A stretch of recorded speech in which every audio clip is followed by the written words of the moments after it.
The Kylie skin line has a vitamin C serum, and today we are going to go through it ingredient by ingredient like we have done for every other product in this line. Vitamin C serums are notorious for wasting your money because if the vitamin C is unstable, it literally breaks down before you get a chance to use it, and you are paying for nothing to not brighten, not resurface, not stimulate collagen, and not do anything beneficial for your skin. So when it comes to the Kylie skincare line, what is the quality of the vitamin C and what other ingredients are in there? Good, bad, or just plain ugly? The first ingredient in here is water, which is totally fine, but the second one is tetrahexadecyl ascorbate. This is our first form of vitamin C, and it is wonderful because finally we have a stabilized form. This is a vitamin C derivative. It is an antioxidant. It is fat soluble, and we do see some fats and oils later on in the ingredients list. I love that the vitamin C is used as the second ingredient, that it is so high up on the list, and that it does seem to be stable. As we look down the ingredients list, there are other things that do stabilize this, so super, super happy.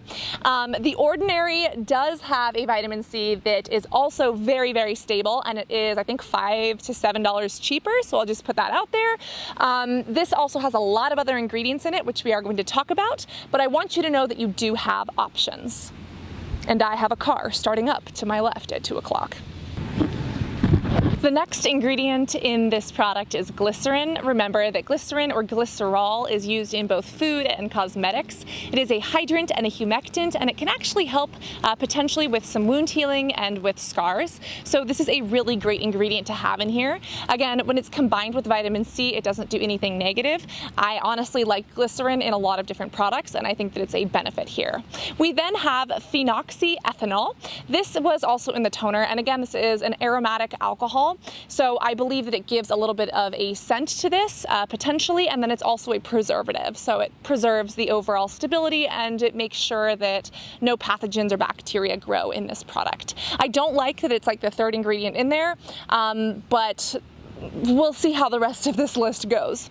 We then have safflower seed oil, and if you remember, the tetrahexadecyl ascorbate really likes to live in an oil solution, so I'm really happy that there is actually safflower oil in here. It is good for the skin. I think it's beneficial. It is relatively inexpensive, but it's the oil that the vitamin C sits in. We then have ammonium acrylyl dimethyl taurate, otherwise known as VP copolymer.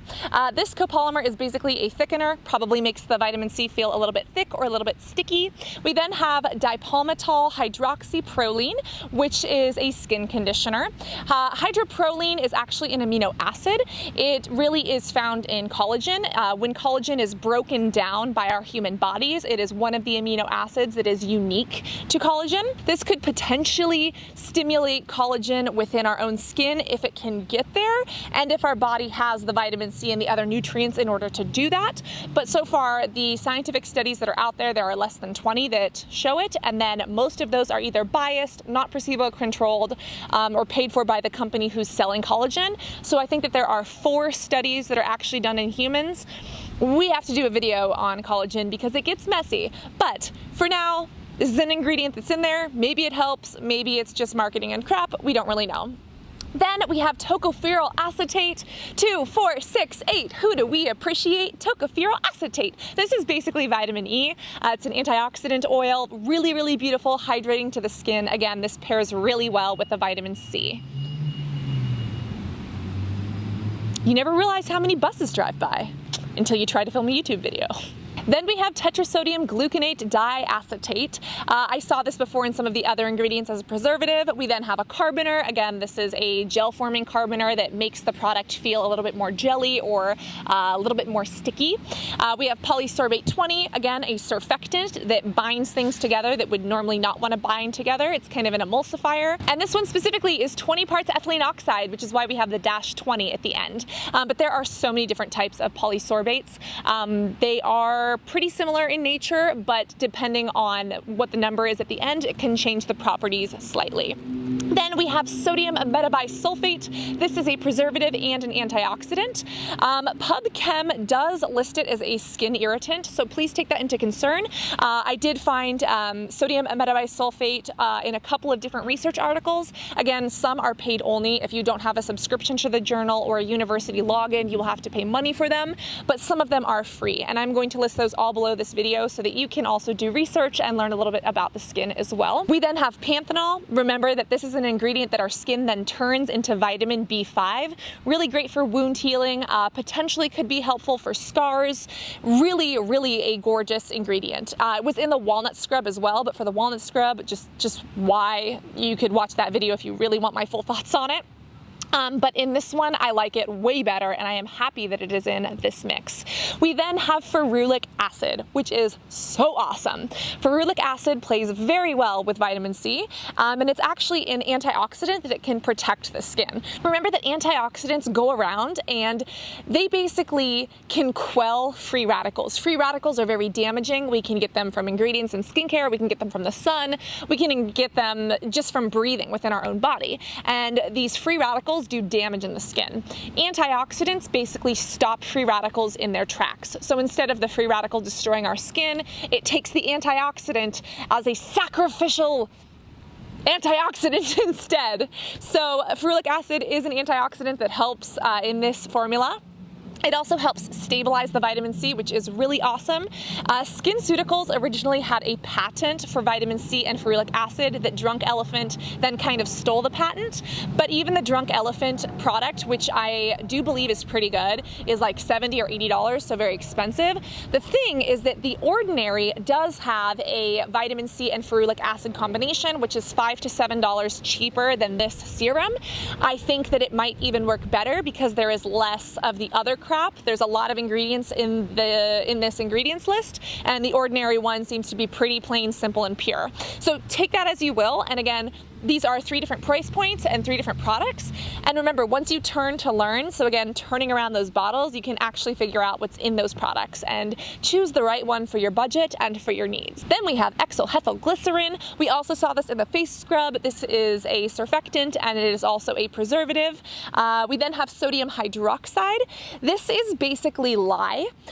Sodium hydroxide is used in the process of making soap, and it is actually very, very dangerous for the skin unless something special happens, which something special has happened in this case, but let's explain this. Sodium hydroxide breaks down proteins. So again, if you get sodium hydroxide or lye on your bare skin, it causes burns. You would have to go to the hospital. It's very dangerous. But in the process of soap making, the lye and the sodium hydroxide combines with other ingredients within that formula and it becomes harmless. I know almost for sure that in this formula, it has gone through that chemical change and it has become harmless. I do not think this is a dangerous ingredient in here.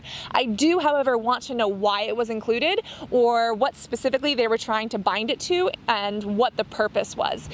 Because in general, if it doesn't all get converted, then it's dangerous. I have a feeling that it's totally fine, but it's also like, meh, why? And again, if you have a saponified oil or a Castile soap, if you're making a soap, you pretty much need to use sodium hydroxide. There are also potassium, and there's a couple of other ingredients you could use as well, but lye is a very common one. But again, why in this? We then have Camellia sensis leaf extract, which is just green tea. So this is super awesome, a great antioxidant, really great at boosting the skin's natural metabolism, but why don't you just call it green tea? You're allowed to do that on the INCI list of a product, so why would you not? Again, this is a protector. Green tea is a really beautiful antioxidant for the skin, and we've actually done a video on how green tea can help your face as well as your body. And you can watch that video and learn about the benefits of green tea in skincare and in your diet right here. I really like the fact that they made an effort to stabilize this vitamin C. Again, vitamin C products on the market can be such a waste of money because they have sensitivity to light, sensitivity to heat, and if they break down, you're literally paying $80 for a product that does nothing for your skin. Vitamin C is amazing when it works because it brightens and it can even potentially exfoliate. It might be able to stimulate collagen, all of these wonderful things, but if it's not stable, it won't do that. I am very happy to say that the ingredients within this product seem to stabilize the vitamin C. I believe that a good form of vitamin C was chosen. There's also a lot of beautiful antioxidants in here. I am happy with this product, and I am so happy that this one did not get screwed up with something like walnut shells being added to it. Again, if you want a vitamin C ferulic acid alternative, there is the Drunk Elephant, which has some beautiful ingredients but is more expensive. Or if you want to save $5 to $7, there is the Ordinary. They have this vitamin C ferulic acid blend, and that one is like $5 to $7 cheaper. And again, it's a little bit more pure when it comes to the ingredients list. But if you want to learn how to read those ingredients the way I like to do, you can watch a video on it here. And if you would like another video on all of the different deep dives of these Kylie cosmetics, you can watch it here.